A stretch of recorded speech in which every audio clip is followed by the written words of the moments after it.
How to sell items in Marvel Future Fight. Hi everyone, welcome back to Crazy Gamer. Today in this video, I'm gonna be guiding you through how you can easily sell items in Marvel Future Fight game. First things first, launch open the Marvel Future Fight application on your device. And once you're inside the home page, go ahead and tap on the inventory button on the left hand side of the lobby screen. After you click on inventory, this section will contain all of your items, materials, and consumables. Scroll through your inventory and find the item you want to sell. After you select the item, click on the sell button from the bottom of the screen. Now, click on the item from the top and then select the amount of item you'd like to sell and click select. Now click the sell button at the bottom and click on sell once again.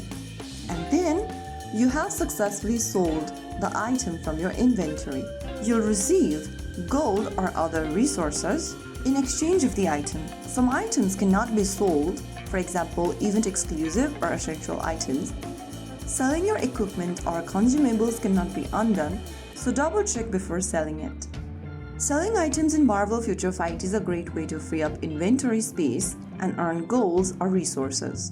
By following these steps, you can efficiently manage your items and strengthen your heroes. If you found the video helpful, don't forget to like, share, and subscribe to our channel. I will be back again in the next video. Thanks for watching.